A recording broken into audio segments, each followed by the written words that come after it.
Kalian selamatkan diri kalian.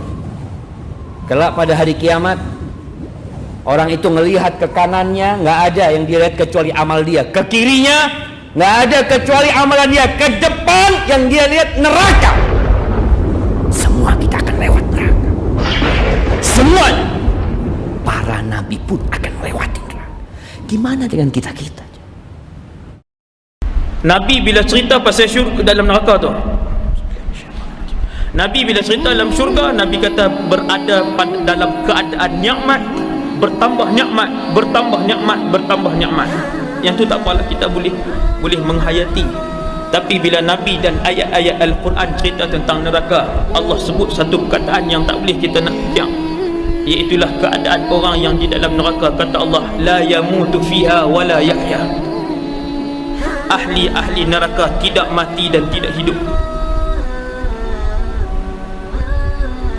Kawasan api yang besar, tuan-tuan tengok masjid ni. Dah ni memuatkan kita yang hampir 1000 orang ni dalam masjid ni.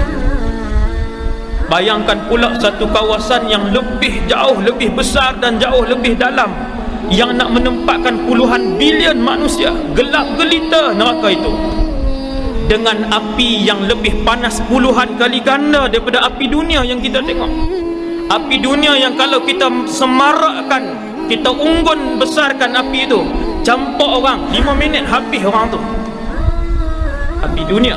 Kalau api neraka, campak dia terus hancur, campak hancur, campak hancur, di antara hidup dan mati.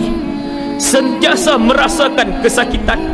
Lalu memohonlah ahli neraka kepada Allah untuk keluar, untuk dikurangkan. Bahkan kata Allah, khalidina fiha, kamu duduk dalamnya selama-lamanya. Kalau orang beriman, dia masih ada harapan untuk keluar, sebab di dalam hatinya masih berbaki la ilaha illallah Muhammadur Rasulullah. Cumanya dibakar.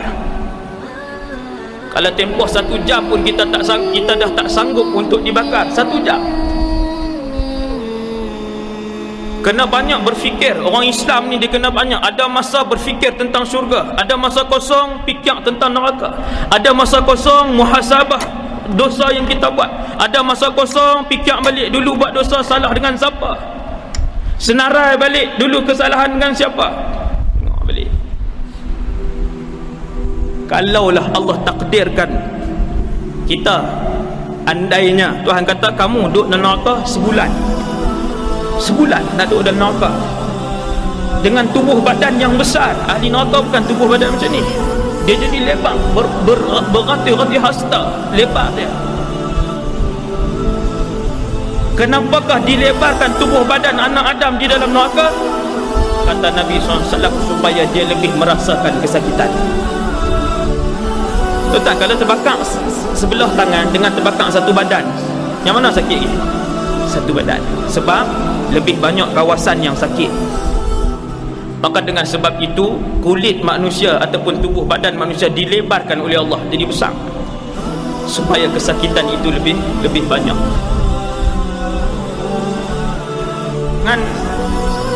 Sebab itu, kalau seandainya contohnya Allah takdirkan kita sebulan saja, sebulan tu pun dah tak tahu nak pergi ke mana dah.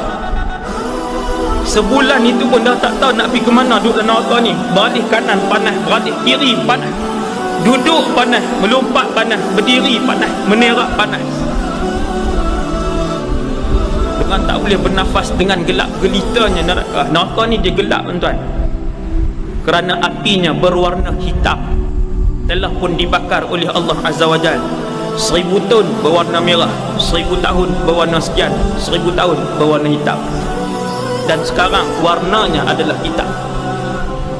Habis bakar, tersangat panas. Apatah lagi dengan dosa semayang yang kita tinggal dulu banyak semayang. Satu waktu berapa tahun Allah nak siksa? 5 tahun kah satu waktu semayang? Dengan sebab tu kata para ulama, orang Islam yang berdosa, al-muznibin al-mu'minin, masuk dibakar sampai tak tahulah ikut dosa masing-masing. Ada yang 10,000, 20,000, 300,000, berapa ratus ribu tahun. Bila habis dosa, dikekalkan mati di situ. Ada ulama pilih pendapat mati secara hakiki, dan ada pendapat antaranya Al-Imam Nawawi. Nawawi pilih kata dia mati secara hakiki. Imam Nawawi pilih. Ada ulama pilih tidak, mati secara hakikat. Tuan-tuan, tubuh badan orang beriman masuk dalam neraka, dibakar oleh Allah sampai habis dosa, kemudian ditukar, duduk di situ menjadi fahman, arang. Tak rasa sakit dah, lepas tu habis dah dosa dia. Sampai satu masa barulah semua orang beriman yang ada di dalam dirinya tauhid, kalimah la ilaha illallah Muhammadur Rasulullah akan dikeluarkan oleh Allah Azza wa Jalla. Semua keluar. Maukah, sanggupkah kita? Maka dengan sebab itu setiap hari kita memohon kepada Allah Subhanahu wa taala. Lagi kita dengar hadis yang Nabi sebut bahawasanya apabila Allah menyuruh Adam alaihissalam, ketika di padang mahsyar Allah suruh pilih, wahai Adam, pilih, ambil daripada anak-anak cucu cicit kamu di kalangan ahli syurga. Maka ketika itu kata Rasulullah, Adam mengambil seorang saja daripada 1000. Kita ni 1000 ni, Allah ambil seorang. Nabi Adam ambil seorang saja, pegang seorang saja. Ini saja ahli syurga. Yang baki semuanya menuju ke neraka. Apabila Rasulullah SAW melihat orang yang terakhir masuk syurga, kira yang paling bawah lah tuan-tuan, yang paling bawah, dah duduk dalam neraka apa semua, lama dah keluar, dia yang terakhir. Selepas dia tidak ada lagi ahli syurga. Yang mana yang berbaki dalam neraka adalah selama-lamanya. Yang ni lagi tak masuk akal kita. Membuatkan kadang-kadang kita melihat orang bukan Islam, kita melihat jenazah bukan Islam lalu di tepi kita, kita mengalirkan air mata. Sampai bila dia akan duduk dalam neraka Allah? Tak ada nas yang bagi tahu dia akan keluar daripada neraka. Sampai macam mana sengsara dia, membuatkan mulut kita berdoa kepada Allah, ya Allah, muliakanlah keseluruhan umat Nabi Muhammad sallallahu alaihi wasallam ke dalam syurga-Mu.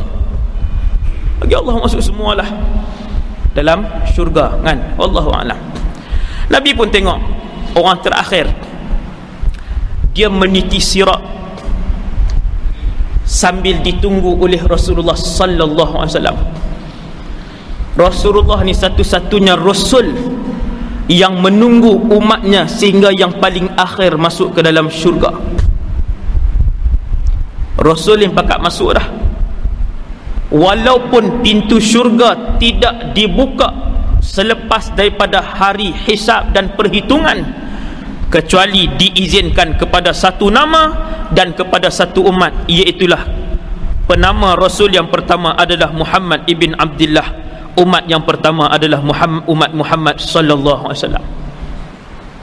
Sebab itu Rasulullah adalah manusia pertama yang langkah kaki masuk ke dalam syurga. Dan umat Muhammad sallallahu alaihi wasallam adalah umat yang pertama.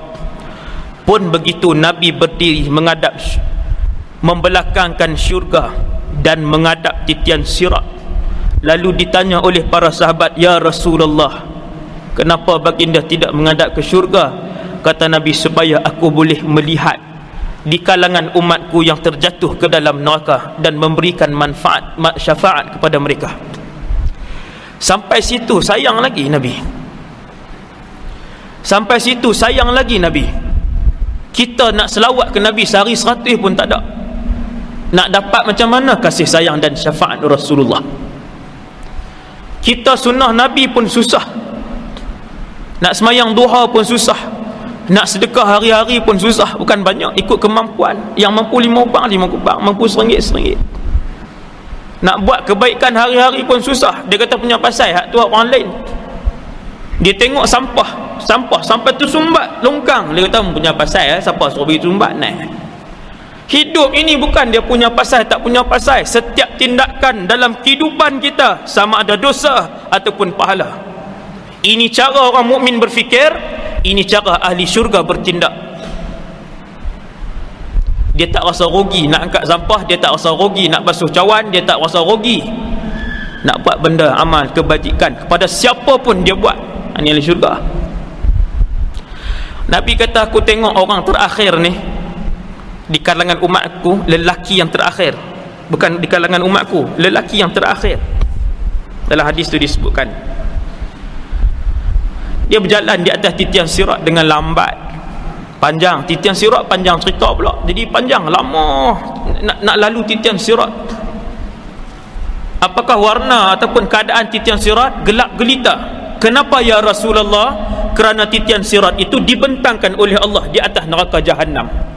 Maka neraka Jahannam gelap, titian sirat itu juga gelap. Ya Rasulullah, bagaimana mungkin kami berjalan? Kata Nabi SAW, anggota badan kamu akan bercahaya berdasarkan kepada iman kamu.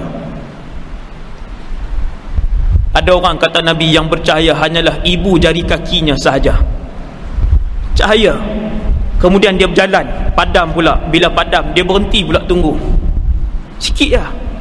Iman dia malak, solat dia kurang, kadang-kadang dia tinggal, kadang-kadang dia lewatkan. Maka iman dia sangat malak, keluar macam tu je, sikit-sikit lah.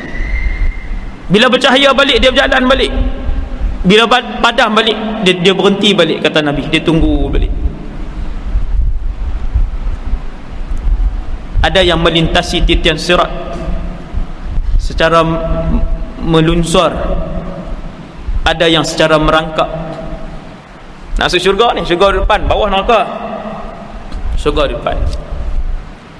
Ada yang berjalan, ada yang berlari, ada yang seperti menunggang kuda, ada yang selaju angin, kata Nabi sallallahu alaihi wasallam. Sampai selaju angin ni manusia-manusia yang setiap hari kehidupan mereka diisi dengan ibadah kepada Allah, tak ambil hak orang, tak sakit hati orang, sentiasa memberikan kepada orang, lebih seronok memberi daripada menerima. Itu sifat ahli syurga. Lebih seronok membantu daripada dibantu. Ambil sat, pergi jangkui sat, basuh kereta sat, buka